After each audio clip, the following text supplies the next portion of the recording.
या ठिकाणी सगळ्यांनी मनाने त्या ठिकाणी पाठिंबा द्यायचं ठरवलं.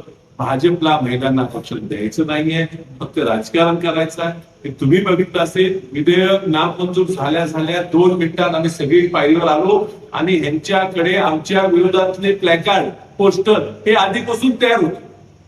हा पूर्ण जो प्रकार घडला हा राजकीय हेतूसाठी करायचा प्रयत्न केला.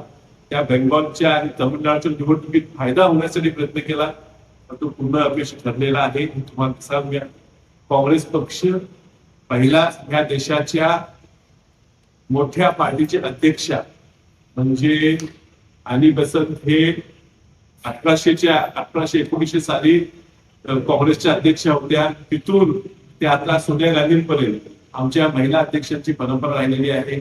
पहिल्या महिला प्रधानमंत्री या देशाला काँग्रेस पक्षाने दिल्या. पहिल्या महिला अध्यक्ष सभागृहाचे लोकसभेच्या ह्या सुद्धा काँग्रेस पक्षानेच दिल्या. पहिले उपराष्ट्रपती महिला काँग्रेसने त्या ठिकाणी राज्यसभेच्या सभापती काँग्रेस दिल्या. राष्ट्रपती सुद्धा पहिल्या महिला प्रतिनिधींच्या पाटल्या याच्या निमित्तानं काँग्रेसनेच दिलेला आहे.